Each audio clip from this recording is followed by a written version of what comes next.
start, I'm looking out the window because MSCG Commander may show up to attend this presentation, so no pressure for Professor Esposito. Actually, however, if the commanders will step in once the election has started, so we keep going, so no changes, and that's the purpose. We will continue to present the content. I think that Professor Esposito doesn't need really an introduction. It's part of the course. You know that he works since 1997 for the Army Language School in Perugia, and he's a teacher of Italian and English, also an examiner for us. So it's good also to know. So it's better you to be here. Yes, he has a quite very long experience working in the Army Language School. He graduated in 1994 in modern languages at the European University. He then specialized in teaching methodologies at the Perugia University. He's also author of several essays in social linguistics, but more importantly, he's also part of the Italian Army Reserve, and he took part in some NATO exercises also recently in support of the Security Force Assistance Center of Excellence, which is based in Rome, in Cesano di Roma. Thank you very much, Professor Esposito. My pleasure. Okay. So as you can see here, the subject of my presentation is intercultural mediation in an andragogical teaching and learning environment. So the first question that you may ask yourself is, what is andragogy? As you probably know, andragogy stands for adult education, because at the Italian Army Language School we only teach adult students, we don't teach teenagers or children. And so we specialize, and we had a lot of workshops about andragogy. So what's the connection between intercultural mediation and the courses that we organize at the SLAE? When I say SLAE, I'm using an acronym standing for Italian Army Language School in Italian. So if I say SLAE teacher, I mean a teacher working for the Italian Army Language School. And so the connection is that 10 years ago, we started administering courses, Italian courses for foreign officers, only officers, who come to Italy to attend military courses in Rome. Before going to Rome, they have to acquire an SLP, a standardized language profile, in Italian. I don't know if you are familiar with this acronym. So standardized language profile, SLP, is the combination of the score that you get in the 4 language skills: listening, reading, speaking, and writing. And so first they come to the SLAE, they get this proficiency level, and then they go to Rome. So,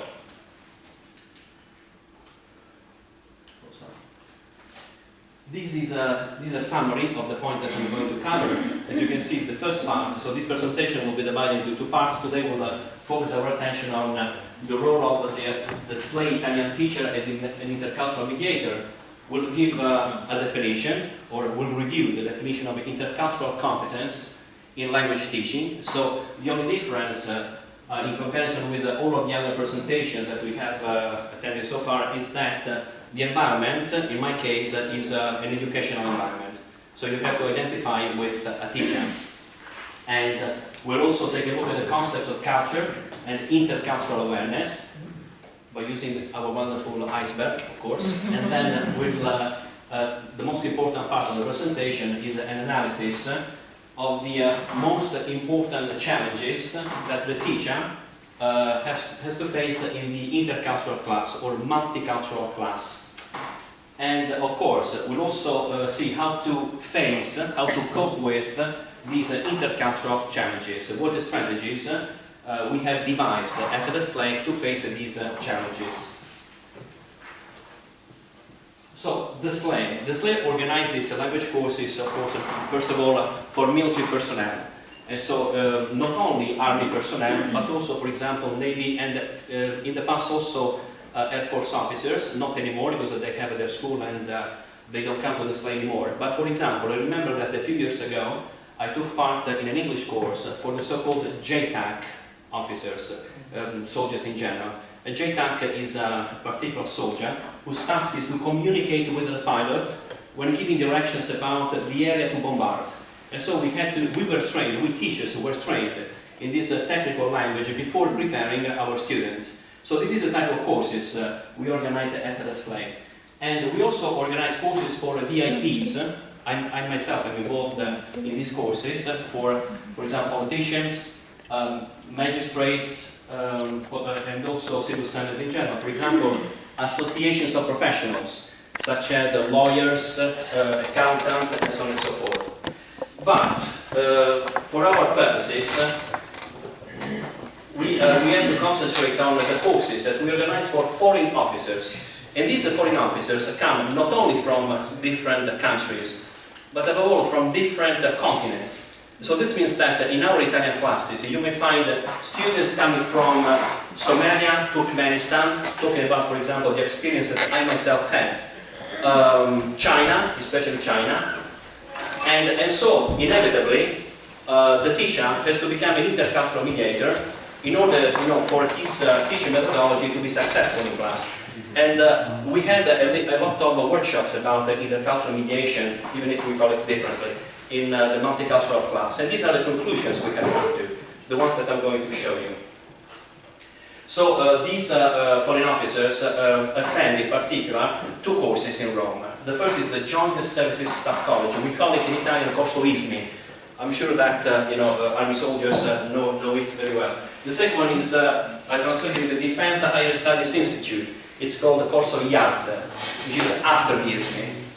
So we have signed some agreements with these friendly countries or allied countries, such as China, Turkmenistan, as I said, and so on and so forth. They come to the slate, they get this qualification, and they go to Rome to attend these courses. So who is the Italian teacher working at the Italian Army Language School? About his or her qualifications, they have a university degree in languages, or in literature, or in other humanities faculties, always in the range of humanities anyway. About their competence, they attended when they were taken on a lot of courses, a lot of workshops dealing with the andragogy. We ourselves organized these workshops at the SLE. And so his role is as an intercultural mediator, and he or she tries to guarantee social and cultural integration in the way in which we are going to see in a minute. And who is the average foreign student? Well, there are many differences, of course, in terms of ethnicity, religion, gender, age, education, cultural level in the same classroom. And about the commonalities, they are all officers in the armed forces of different countries. And so you may believe that their background is common, but it's not. It's not, because there's a big difference between an Afghan officer and an Italian officer. And the military training they received is completely different in some cases. And they are used, they have experiences that differ a lot. And they are all adult students. So this is important. Basically, as I said, we don't deal with the teenagers and children. And so this imposes, this forces us to get acquainted with the strategies of andragogy. We had some meetings, and my colleagues and I had some meetings about what the strategy to use from the andragogical point of view and from the intercultural point of view. So how can we say that we become intercultural competent? And we found this diagram devised by Dialogical, an American educator, quite interesting. So basically, if you want to translate this diagram into the classroom activity, you can come to this conclusion. So you become interculturally competent if, first of all, you acquire as much information as possible about your students. So this means that even using your students as a primary source of information, you come to know as much as you can about their cultures, and especially from the sociological and social linguistic point of view. And then you have to develop certain skills. In other words, what I mean here is that once you have learned about the characteristics of their cultures, you must be able to identify these constituent elements when they show up in the classroom. It's the same difference that for example, you have between understanding a grammatical rule and recognizing the grammatical rule when you find it in a sentence, for example. And so when these characteristics show up in the classroom, you must be able to detect it and act accordingly. And after developing these skills, you also have to develop some attitudes, obviously. Attitudes of respect, for foreign cultures, as we said. So an attitude, I think that the grandmother is coming. Good afternoon, sir. And so basically, you have to develop an attitude of respect in the sense that you have to value other cultures, is fundamental, and also an attitude of tolerance and curiosity. You have to see other cultures as a learning opportunity. This is something that we have already seen ad nauseam, I would say, because we took a look at the definition of culture several times so far, but you know, the petita human, practice makes perfect, as the English used to say. And so, characteristics and knowledge of a particular group of people which define their identity. This is the definition of culture. So, culture is a combination of these peculiarities that identify a certain group, a certain community. And what are these components of culture? You can see a list here. And then we'll divide these components into visible and hidden, as we saw also last week. And what is important about culture is that it's a historical and dynamic. It's never static and monolithic. So it's important to remember that culture changes not only in the course of history, but also inside the same historical period. You can have a lot of fundamental changes, but even inside the life of a single individual, culture changes. Your culture, the culture you have when you're a teenager, is not the same culture that you have when you're an adult. And so we have to get used to this very flexible idea of culture. And I like this definition here. Culture is the lens through which individuals interpret their environment. And so this means that this interpretation, of course, can change over time, but this also makes us understand that very often this lens is represented by language. Language gives us the lens through which we interpret reality. We saw that in many languages, for example, there are no words to express a certain phenomenon or a certain object in some cases. For example, I found that on the Tahitian Highlands, the islands of Tahiti, they only have one word to indicate pain, so physical pain, emotional sorrow, and diseases. There is only one word. And for example, in the forest of Amazon, they can't count. They only have 3 numbers. 1, 2, many. So that's all they have. So imagine if there is an expedition of businessmen from Naples who go there to do business with these poor people. So they would be defrauded, of course. And so this is the meaning of the lens through which individuals interpret the environment. It's very flexible, and of course we have to make sure that our students get used to this idea of culture as something extremely dynamic and never monolithic. This is our iceberg, as we are used to. As you can see, mine has a bright color, so I think that I deserve the prize for the best picture of the iceberg. And so, of course, you know that there are visible aspects of culture and some hidden aspects. The visible elements of culture are those that we can imagine are above the water surface. And so we have facial expressions, gestures, religious rituals, arts in general, so paintings, literature, and so on and so forth. The cuisine, and normally, for teaching purposes, these visible elements are not a problem. What can be a problem is the hidden elements below the surface. Because these are hidden, and very often people don't want to share these elements of culture. So we talk about the religious beliefs, the importance that we attach to time, not only in terms of punctuality, but also, for example, if you want to set a time limit for a classroom activity, many students may feel a feeling of discomfort if you set a time limit. And so it's important to make sure that they accept your conception of time, your concept of time, otherwise your methodology may fail. And also the concept of fairness, what is fair and what is unfair, the concept of justice, the nature of friendship, the concept of self, so how you conceive yourself, and personal space, so proxemics. We talked about proxemics before, and that these are changes from culture to culture, and the rules of social etiquette and so on and so forth. So, what is intercultural awareness? Intercultural awareness is your ability to understand an issue from different viewpoints. I'll show you a cartoon, next slide, that gives an exemplification of what I'm referring to. And so, of course, the word intercultural includes all those aspects that shape the identity of a community, of an individual, when interacting with other individuals. And so, as you can see, more or less, culture and identity are synonymous expressions. So when you define the identity of a people, of a community, I say a people in the sense of a population, so the peoples of the earth. When you define the identity of a community, a people, you are talking about their culture.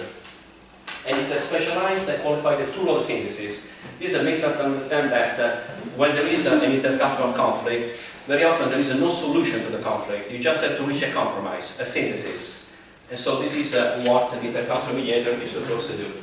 And what are the typical tasks of intercultural mediators, in some cases also moderators? Well, language interpretation, information assistance, training, also in the form of teaching, conflict management, etc. And obviously, at the Italian Army Language School, Italian language teachers are supposed to acquire this intercultural awareness and act as intercultural mediators in the classroom. Because they have to strengthen the social dialogue in class. We'll take a look at cross-cultural training in a minute. So, take a look at this cartoon. So, in the first balloon, you can read everything covered but her eyes. So what a cruel male-dominated culture. She's half naked, and this is what she thinks. The Muslim woman in a burqa thinks to herself, nothing covered but her eyes. What a cruel male-dominated culture. Now, you are interculturally competent if you are able to identify with both women. So you understand, you're able to understand their perspective without any prejudice. So this is what it means to be interculturally competent. And this applies also in the classroom, obviously. So, what are the most important challenges that we have to face in the classroom when dealing with multicultural classes? There are 4 types of challenges. As you can read here, there are cultural behaviors. We'll analyze each one of them. Language barrier, educational background, and communication. Of course, the goal is to let's say, manage the conflicts and miscommunications that can originate from different sets of values. Let's start with cultural behaviors. In what sense cultural behaviors? For example, here, of course, you can read that the basic systems of presenting an argument in the classroom changes from culture to culture. Imagine a situation in which, this is typical of the Slack, you organize a conversation period. So you divide the students in the classroom into 2 groups, and you discuss, for example, capital punishment or divorce, abortion. And so one group is in favor of it, one group is against it. Now, the problem here is that when they interact with each other, if in your class you have Asian students and the European students, there may be a problem. Because, for example, Americans, I put Americans just because I don't like Americans, but it's European, it's Westerners. So I want to cast the blame on them, but you know, it's also applicable to us. In other words, when we are used to make a point, stand up for it, refuse the other, so reject the other viewpoints, and then conclude strongly. But for example, in Asian schools, it doesn't work this way. Even when talking about andragogical teaching, so teaching related to adult students, they have a completely different attitude. And so, if you try to impose your viewpoint, you look like an arrogant person. And so, for this reason, you may have a situation in which you may perceive the Asian student as lazy, submissive, in comparison with Western students. The second barrier, obviously, is represented by language. And so, if you don't have a good mastery of the language, you know, you can't have a conversation. You may be hesitant, reluctant to intervene, and this, of course, may make the lesson fail. As you can read there, students may understand only some of what the teacher says, so they may lack the vocabulary to ask questions. And so, what do? They don't speak at all, very often. And so the language barrier is one of the most important challenges that we have to face, especially at the Italian Army Language School. The third challenge is represented by the educational background. And here, in what sense educational background? Not only, for example, whether they have the same qualifications or not, but very often we have, for example, in some countries, even today, they still use a teacher-based approach. So the teacher is the one who holds knowledge, and the student is supposed to receive this knowledge without interaction. You know that in the Western world, I'm talking about andragogy. I'm not talking about the state schools. In state schools is a completely different story. But you know, when you organize a course for adults, normally you adopt a student-centered approach. So you start from the needs analysis, and on the basis, on the needs of the student, you create your syllabus. And in the Asian world, they are still stuck to the old system that we had in Italy many years ago. And so, in this case, you can have you know, this clashing educational background that will compromise the effectiveness of your lesson. And then, of course, the fourth obstacle is communication. Of course, you know that language is only one component of communication. Communication is something much more complex. You also have non-verbal communication. And of course, they need to communicate with their teacher, so your students need to communicate with you and also with their peers. And for example, this is exactly what I told you before. If you have a discussion between Europeans and Asians, that's exactly the example I gave you before. Asian students very often find Western students arrogant when they try to impose their viewpoint during a conversation period. And vice versa, Western students can find the Asian students lazy, unwilling to participate. These are an option. Yes? Yeah, can I just make an example about this? I attended the Gender Advisor course in Sweden some years ago, and we had students coming from different 5 continents. And in my syndicate group, there was an Asian female officer from Japan, and there was a 5-group people, and everybody was taking initiative, try to intervene, try to give idea or proposal, and she was silent. So apparently to us, she was like not taking part, not feeling involved, like being lazy for someone. But actually, she didn't want to appear arrogant, so she was waiting for her turn to talk. So she was waiting for us to ask her opinion. Yeah. And we understood that part just at the very end of the course, which was a shame, you know. From I think that a couple of days ago I told you when you want to intervene, don't raise your hand, just speak directly. Because otherwise you will never take the floor. Yeah, this is our culture. Yeah. Okay. So now, of course, the most important thing is to see how to tackle, how to face these challenges. And as you can imagine, we don't have the authority to change our students, and so we have to alter, we have to modify our teaching methodology. And this is something that we also heard this morning during the presentation of the psychologists. And so we have to start with the self-awareness. Very often we are not aware of the peculiarities of our own culture, especially when these peculiarities of our culture clash with the cultures of our students. And so the first thing to do is make sure that we are aware of the limits of our own culture, especially in interaction with other cultures. And for example, here, what is the problem? Very often we violate the rules of the cultures of our students unintentionally, or we may even ask our students to violate these rules, again unintentionally. So self-awareness of the peculiarities of our own culture is fundamental. How do we do that? We have to implement cross-cultural training. This is the conclusion we have come to. And to make a long story short, what is cross-cultural training? Cross-cultural training means that you have to make your student aware of the existence of these differences. In other words, a typical mistake that we make in the classroom, I'm talking about a multicultural class, is to pretend that these changes do not exist, these differences do not exist. And so we minimize the problem, we play down the problem, we say, come on, after all we share the same values, there's no problem, so I think that we can adopt the same method. This is a big mistake because then they will keep these differences to themselves. And so at a certain point there will be a conflict. And so you have to make sure that your students develop intercultural awareness. Then we'll see in what way you can make them get acquainted with these intercultural differences. And here you have an example. If you ask a question to Asian students, I had a class of Chinese and I can confirm it, very often you will not receive an answer to this question because they are particularly worried about cutting poor figures, about losing face. They are particularly worried about it, also considering that they are all officers.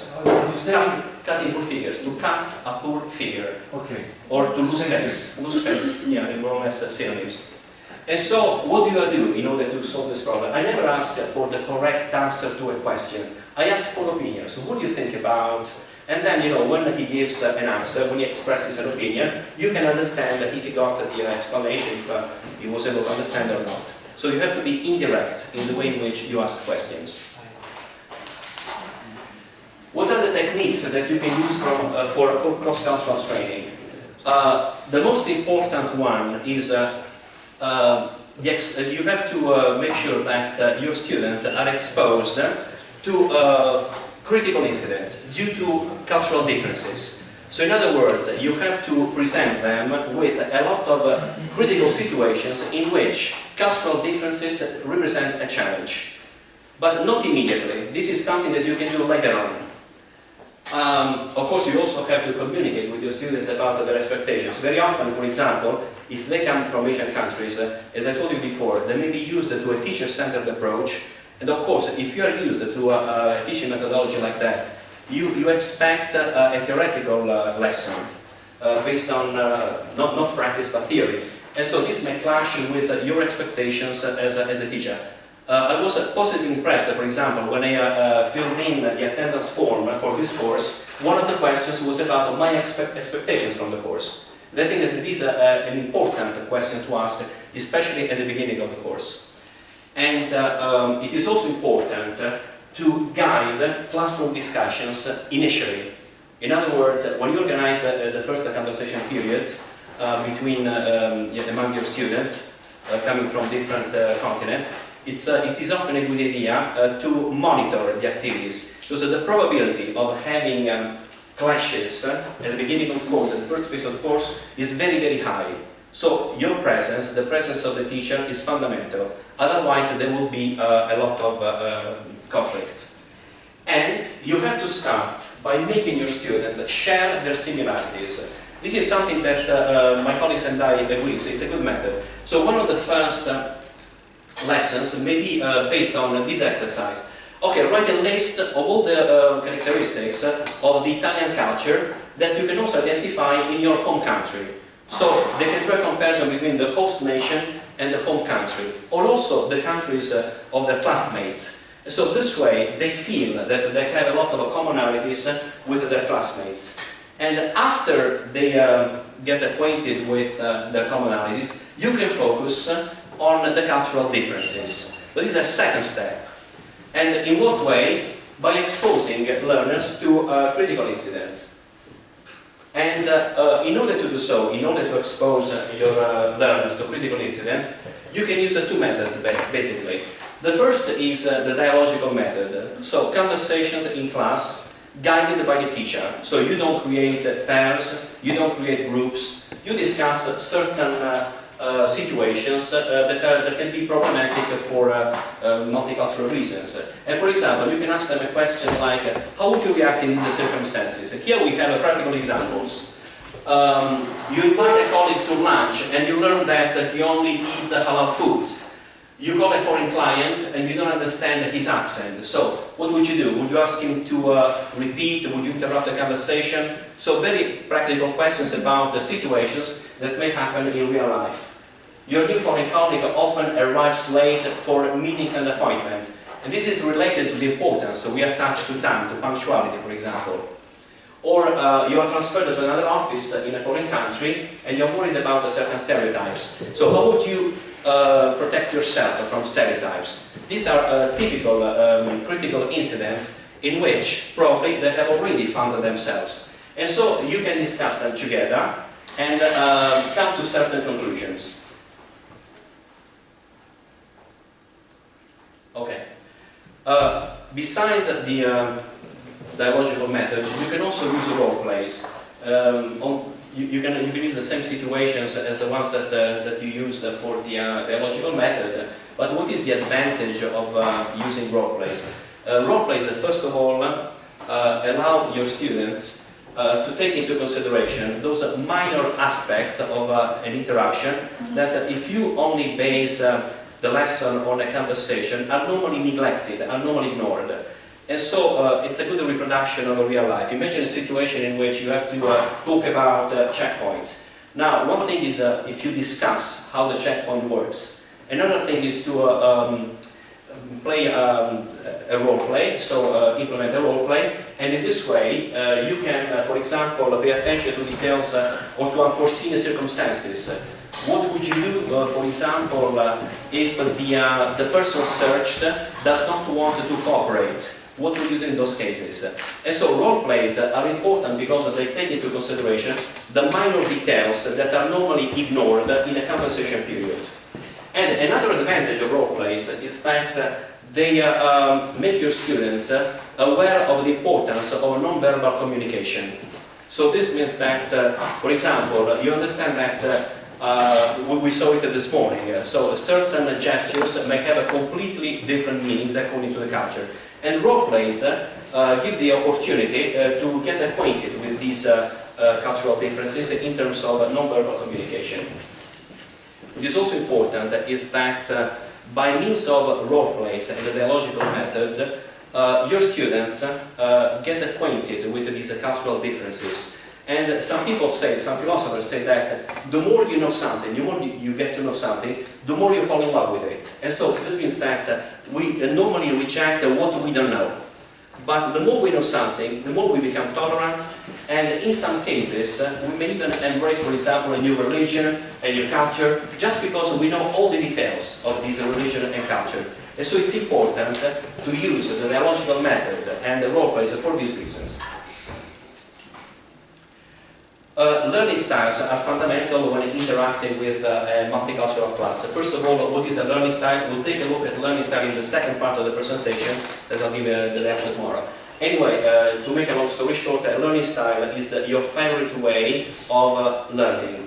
If you want a method of study. This learning style may be, for example, verbal.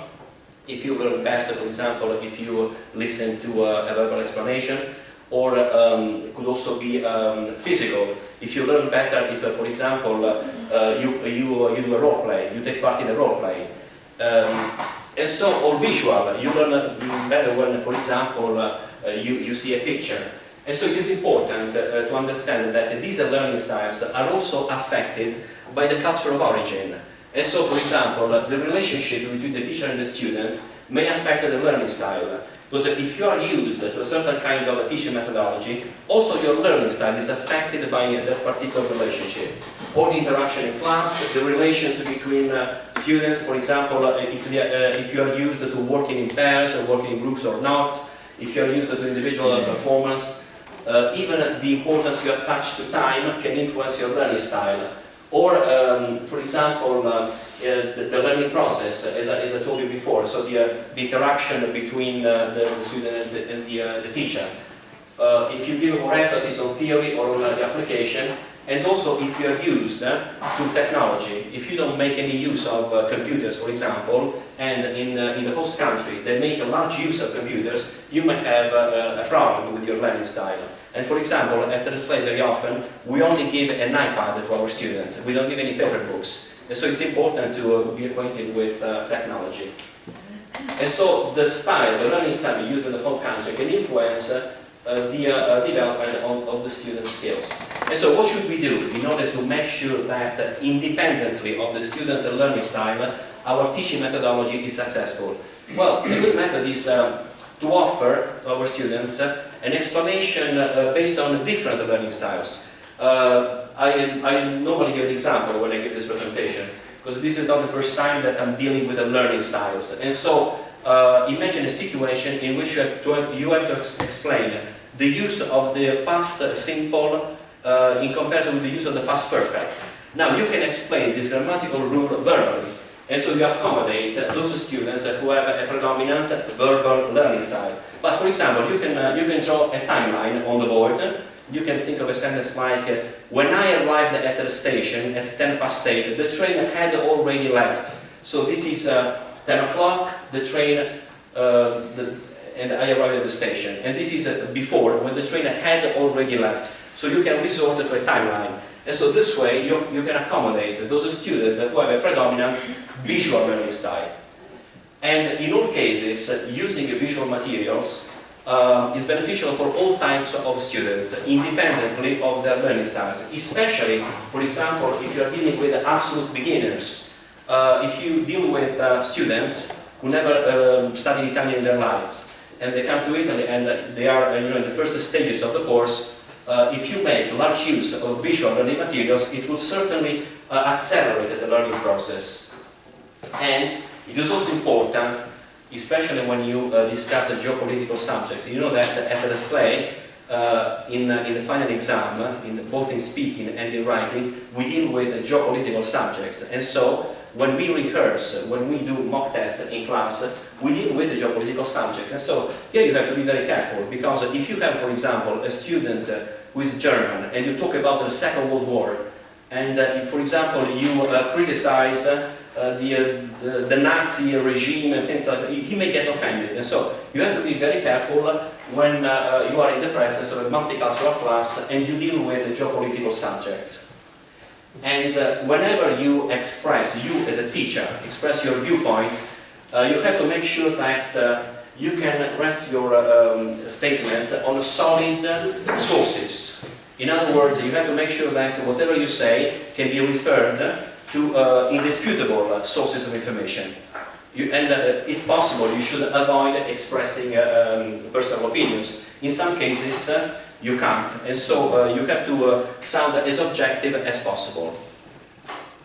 What you should avoid doing is especially this. First of all, as we know, we should avoid non-verbal behaviors, because these non-verbal behaviors have different meanings according to the country you are from. So you should avoid raise hands, eye contact, head nods. We saw that this morning.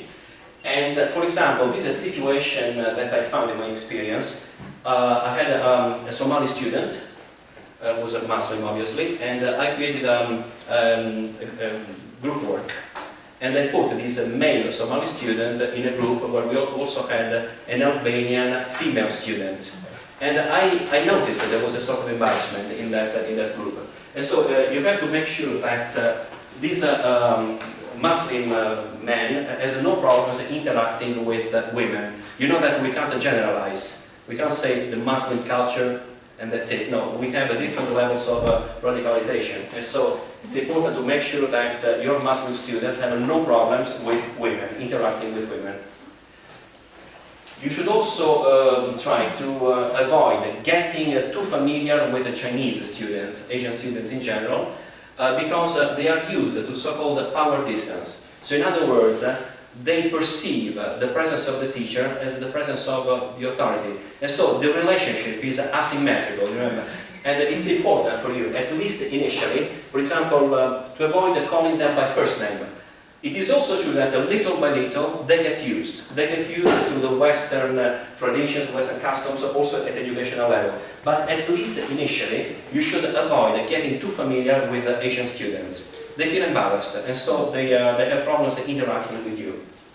And for the same reason, this is something that we already covered, you should avoid asking direct questions to Asian students, because they are particularly afraid of, as we said before, cutting poor figures, of losing face.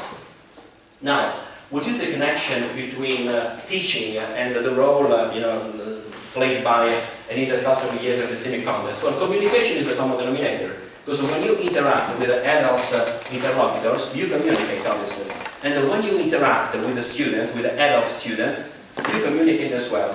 And so, communication follows the same strategies, is based on the same principles. And so, if you get acquainted with andragogy, that is adult education, you will also be able to exploit this knowledge for communication in general with adults, including for CIMIC purposes. And so, just a couple of slides to introduce you to the topic of the presentation that I'll give the day after tomorrow. What is andragogy? I told you already that by andragogy you mean adult education, and so adult learning and teaching in any form. The first scholar who used this term was a German educator, Alexander Kapp, but the main scholar, the main researcher into andragogy is Malcolm Knowles. If you just, then you will find this name later on. Malcolm Knowles is the one that analyzed in a very deep way the concept of andragogy and made a very exhaustive list of all those characteristics that define andragogy as opposed to pedagogy. And so andragogy comes from ancient Greek, and in ancient Greek it means man leading, as opposed to pedagogy, which means a child leading. You know that today, when we say pedagogy, so this term has undergone an evolution. We refer to teaching in general. This is pedagogy.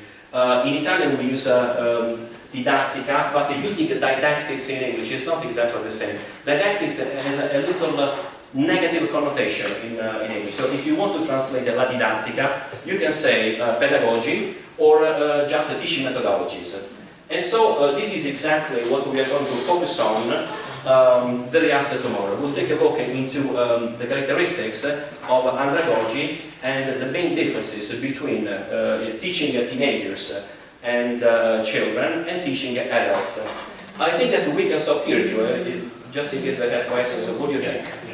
Okay? Alright, so thank you for your question.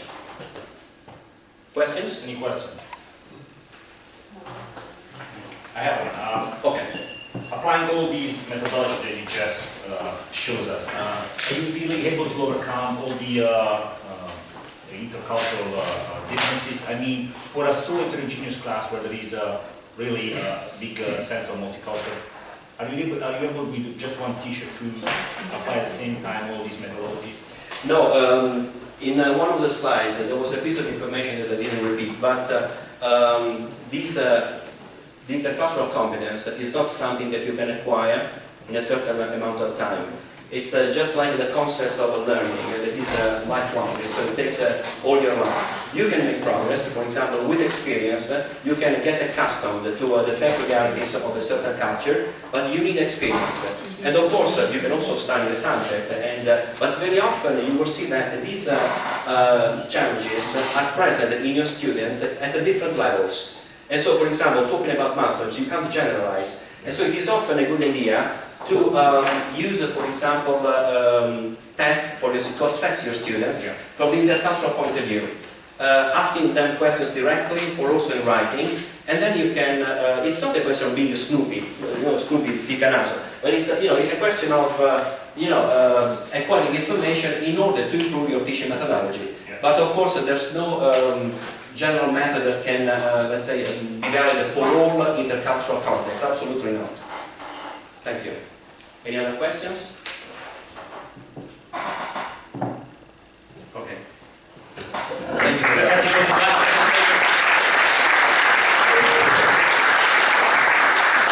Last presentation of the day, so nobody is eager to ask questions. I would like to thank you very much and praise Professor Esposito. Thank you. You probably don't know that this presentation was not part of the course, and it just came out after proposal by Professor Esposito in order to give an additional tool and additional value to the overall course, taking advantage of his professional experience and of his background. So thank you very much, Professor Esposito. Thank you. My pleasure. Thank you.